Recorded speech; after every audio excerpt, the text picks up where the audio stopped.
es el factor de necrosis tumoral, interleuquina 6, o inhibir otros tipos de proteínas a nivel de vasos sanguíneos.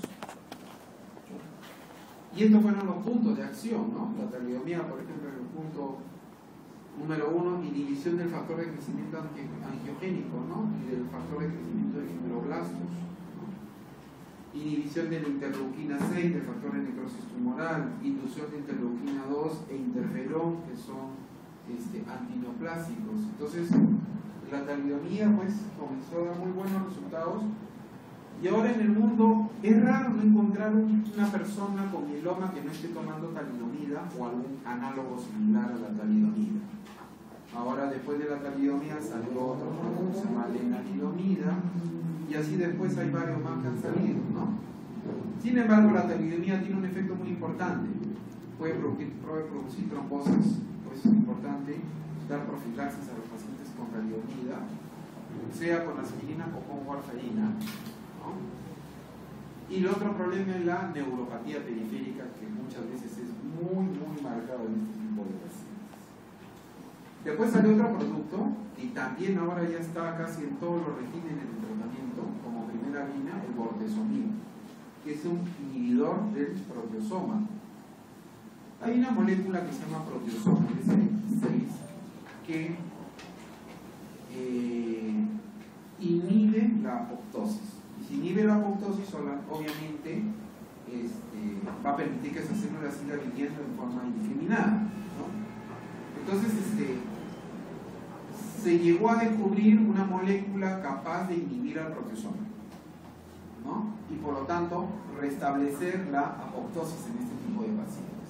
Entonces, los pacientes que eran refractarios al tratamiento convencional, justamente el bortezomib, que está en el recuadro inferior, era el que se unía al proteasoma S26 y lo inhibía o lo destruía. Entonces se restablecía lo que era anteriormente la apoptosis celular de esta proteína. Los bifofonatos también han jugado un papel muy importante en el tratamiento de la complicación ósea de los pacientes, ¿no? Sabemos que hay una gran actividad osteoclástica, ¿no? Entonces nosotros necesitamos tener medicamentos que inhiban esta actividad osteoclástica, y dentro de los cuales tenemos el pamidronato y el zoledronato, dentro de lo que más usamos acá en el país, ¿no? Para poder inhibir esta actividad osteoclástica y que no se siga lisando ese hueso o que no se siga destruyendo más el hueso, ¿no? Estas son las combinaciones que nosotros generalmente usamos. Hay un tope hasta cuándo usar quimio en un paciente con mieloma múltiple, ¿no? Hasta hace algunos años era 50 años, después subió a 55, 60, ahora estamos hasta en 65 años, ¿no? ¿Será que porque la gente que trabaja en mieloma cada vez tenemos más edad y queremos recibir algún tratamiento? Como yo le digo a mis colegas, ¿no? Que son mayores que yo. Pero ¿no será que estamos subiendo la esto? Porque si alguno de nosotros no da mieloma, después nos van a decir, no le vamos a dar nada. Bueno, nos vacilamos entre nosotros, ¿no? Pero en realidad sí, 65 años es una edad que estamos manejando en la actualidad y en el cual podemos todavía someter a un paciente a trasplante. ¿Por qué? Porque a estos pacientes le vamos a hacer un trasplante de tipo autólogo, que es menos dramático que el trasplante alogénico. Bueno, ustedes han escuchado hablando del trasplante. El trasplante que ustedes conocen normalmente es el alogénico, es de otra persona. Acá es de uno mismo. Así por eso se llama autólogo. Entonces, ¿qué cosa es lo que nosotros queremos hacer? Lo que nosotros hacemos es remitimos al paciente con el tratamiento, cualquiera de estas combinaciones que ustedes puedan escoger, ¿no? Remitimos al paciente y una vez que el paciente está en revisión, logramos capturar sus células CD34, que se supone que están bien en ese momento, y las preservamos en un banco de órganos, para que llegado el momento nos sometan a todo el procedimiento del trasplante, ¿no? Que no es nada difícil en realidad el tema del trasplante, no es una cirugía como muchos de ustedes pueden pensar, ¿no? El tema del trasplante es simplemente al paciente someterlo a una combinación de radioterapia y una terapia intensa para borrarle la médula ósea, y una vez que la médula ósea esté en cero, le transfundimos con una transfusión de sangre común y corriente esas células CD34 que las tenemos colocadas en el mamo. Esas células CD34 están en una bolsa, igual que la bolsa de sangre, ¿no?, preservadas ahí. Y cuando llega el momento, una vez que ya le hemos irradiado corporalmente, ¿no?, y con quimioterapia al paciente, y ya sabemos que está en cero su médula, en ese momento le hacemos la transfusión de la CD34. Y esperamos más o menos de 14 a 20 días para que prenda esa transfusión. Ese es el periodo crítico, ese es el periodo en el que se muere el paciente. Por eso que el paciente trasplantado tiene que estar en unas salas y habitaciones especiales, ¿no? Generalmente casi ni recibe visita de los familiares, ¿no? Solamente está en un aislamiento estricto durante esos días, hasta que pasado el día 14 ya la sangre, los conteos sanguíneos nos digan de que ya empieza a levantar leucocitos, hemoglobina y plaquetas. Pero recién en ese momento decimos ya prendió la médula, y ya en ese momento ya podemos sacarlo al paciente a otro tipo de ambiente ya no tan aislado, ¿no? Entonces en realidad el trasplante de médulas es así, es un tema no es tan complicado, pero sí necesitas tener todo un aparataje, infraestructura, personal capacitado obviamente que pueda realizar el trasplante, ¿no? Entonces las combinaciones son múltiples, se las voy a mencionar nada más para que vean qué tantas combinaciones hay. La que usamos más ahorita en nuestro servicio es esta: ciclofosfamida, talidomida y dexametasona, por ejemplo, ¿no? Combinamos un quimioterápico con una talidomida y con corticoide, y nos está dando muy buenos resultados en realidad, ¿no? Se da más o menos de 6 a 8 ciclos, es decir, cada ciclo lo repetimos una vez al mes, cada 28 días aproximadamente, ¿no? Y en el tercer ciclo le hacemos todas las pruebas de estudio nuevamente, médula, proteinograma y todo lo que sea necesario para ver si el paciente llegó a alcanzar respuesta completa. Cuando tenemos suerte de contar con productos como el bortezomib, que es lo que en otros países se utiliza como primera línea, ¿no?, podemos usar combinaciones solas, con quimioterapia, con corticoide. Como ustedes ven, siempre el corticoide va a estar metido en casi todas las combinaciones. La dexametasona la van a ver en casi todos los esquemas, ¿no? Y podemos usar bortezomib solo, con ciclofosfamida, con doxorubicina, con talidomida. La verdad, como les digo, en este último congreso que ha habido de hematología, cada día sacan más combinaciones. En realidad es increíble todo el armamento terapéutico que se está usando en mieloma múltiple. Talidomida con ciclofosfamida dexa, lenalidomida, que es un primo de la talidomida, ¿no? Esquemas ya más agresivos como el BCNP, o como uno que usamos nosotros por acá. Bueno, acá es algo muy parecido. Cuando es menor de 65 años no ha candidato a trasplante, podemos usar también esos esquemas, tipo ciclofosfamida, talidomida, prednisona, bortezomib, prednisona, o simplemente usar esquemas como lenfalanprednisona, que es lo que les decía. Año 58 se descubrió este medicamento y todavía lo seguimos usando, ¿no?, en pacientes postrados en cama, ancianos, que sabemos que van a tener muchas complicaciones con la quimio. Lenfalanprednisona, por ejemplo, es una buena combinación y lo levanta al paciente, lo mejora realmente, ¿no? No vamos a pensar obviamente en ese tipo de situaciones remitir al 100%, pero por lo menos que haga una buena respuesta, una respuesta parcial, para que mejore calidad de vida, que es lo que queremos en estos pacientes. En estos pacientes ya no estamos buscando remitirlos y pasarlos a un trasplante, que sabemos que nunca va a llegar a eso, pero sí busquemos darle calidad de vida, que es lo más importante. Hay esquemas, por ejemplo, en los pacientes refractarios. Este es un esquema que usamos muy frecuente en el piso, en los que han recibido otros esquemas anteriores y han recaído nuevamente con la enfermedad, o en pacientes que han sido trasplantados y recaen después de un trasplante. Con estos esquemas lo que tratamos es de nuevamente remitirlos para ver la posibilidad de someterlos a un segundo trasplante. Entonces usamos esquemas tipo de base, por ejemplo, en donde usamos corticoide, que es la dexa, talidomida, cisplatino, doxociclo y etoposfosfato. Ustedes ven que ya son esquemas fuertes, ¿no?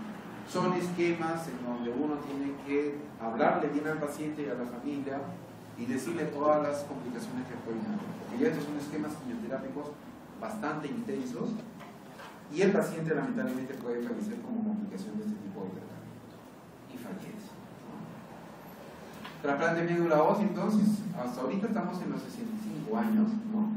Que tienen una buena estatus clínico, ¿no? Que han alcanzado por lo menos remisión completa o muy buena remisión completa y que han cumplido un número de quimioterapias, generalmente son 6 a 8 quimioterapias de inducción, y con eso lo tenemos controlado al paciente.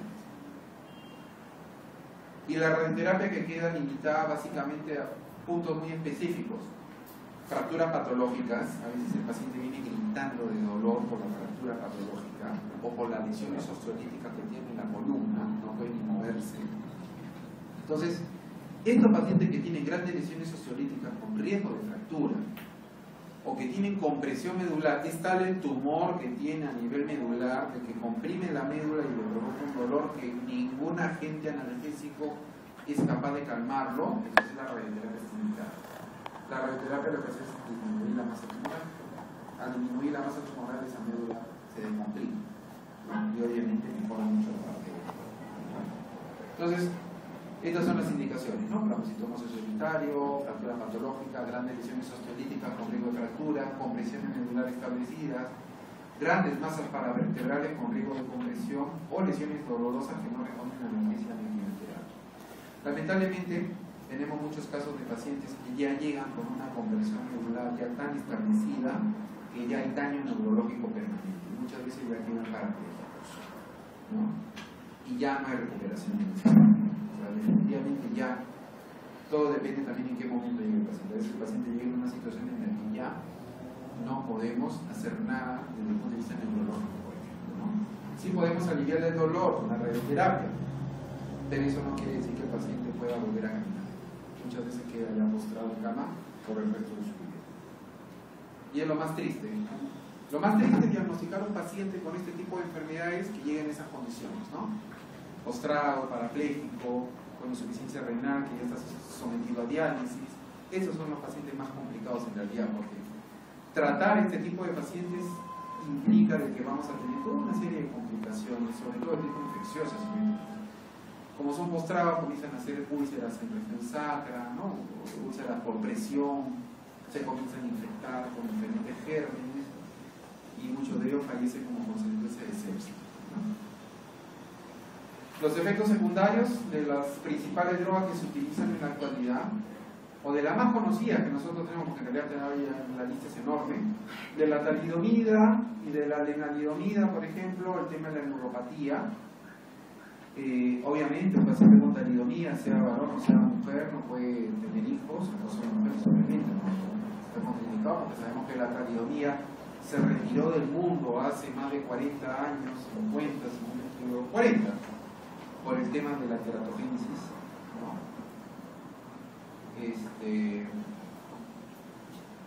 Estreñimiento, el problema del tromboembolismo también hay que tenerlo presente, sobre todo con los análogos talidomida, lenalidomida, ¿no?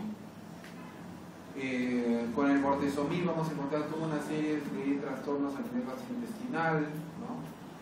Neuropatías también vamos a encontrar, trombocitopenia, con la ciclofosfamida, lo clásico de cualquier agente quimioterápico, ¿no? La macroglobulinemia de Waldenström está dentro del sílabus. Acá solamente tengo 3 o 4 slides porque es algo muy raro en realidad. Es una prima hermana del mieloma múltiple, la macroglobulinemia de Waldenström, llamado también linfoma limoplasmacítico.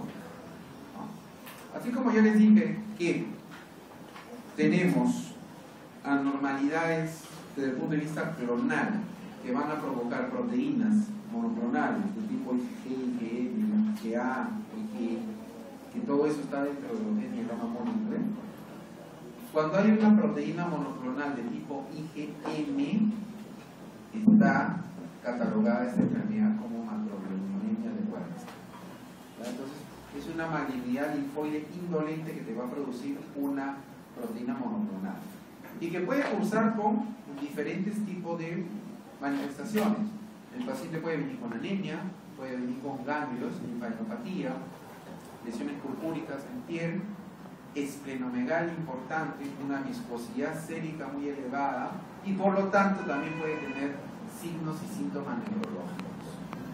Sin embargo, es muy particular que este tipo de proteína monoclonal IgM no produce lesiones líticas, a diferencia de las otras proteínas monoclonales del mieloma que sí producen lesiones osteolíticas. Entonces, cuando nosotros tengamos un paciente con este tipo de sintomatología, llámese anemia, esplenomegalia, por ejemplo, le pedimos un proteinograma y en el proteinograma nos informan como un pico monoclonal de tipo IgM, ¿no? Y no tiene lesiones líticas, entonces debemos estar frente a este tipo de enfermedad. Las células van a expresar toda una serie de marcadores tipo, y eso se va a ver cuando mandamos una muestra a hacer el estudio de citometría de flujo, tipo CD5, ISML, 20, inmunoglobulina y superficie. Y los síntomas se pueden deber a infiltración tumoral, es decir, esta enfermedad ha infiltrado la médula, el vaso o los nódulos linfoides, al mismo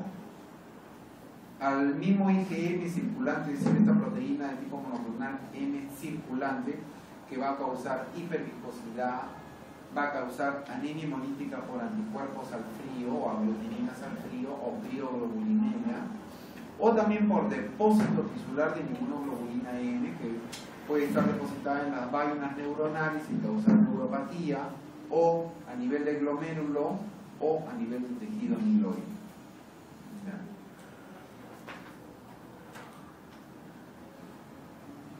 Factores pronósticos de este tipo de pacientes: edad superior a 65 años, la anemia, ¿no?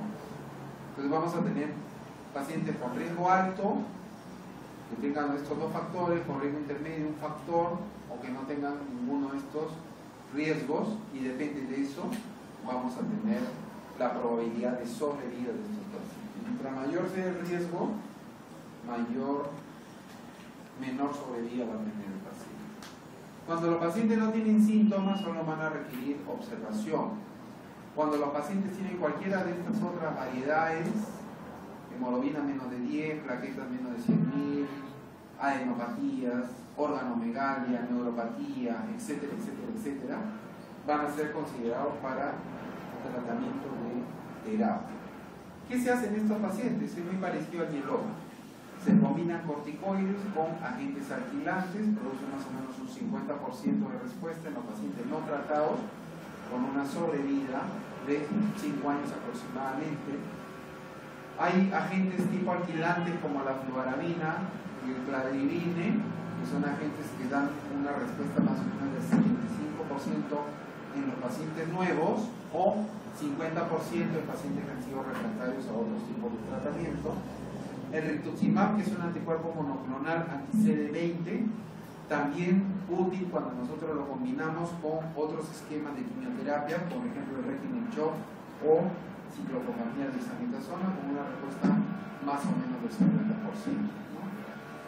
Trasplante de médula ósea en macroglobulinemia es discutible. Algunos dicen que sí, otros dicen que no. Las respuestas no son, en realidad, hasta ahora, superiores a lo que nosotros podemos encontrar cuando nosotros empleamos estos agentes tipo fluarabina o rituximab en realidad, ¿no? Es muy diferente al mieloma múltiple.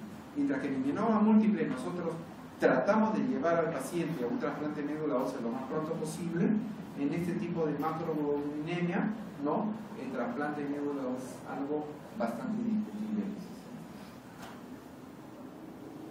Muy bien. ¿Alguna pregunta?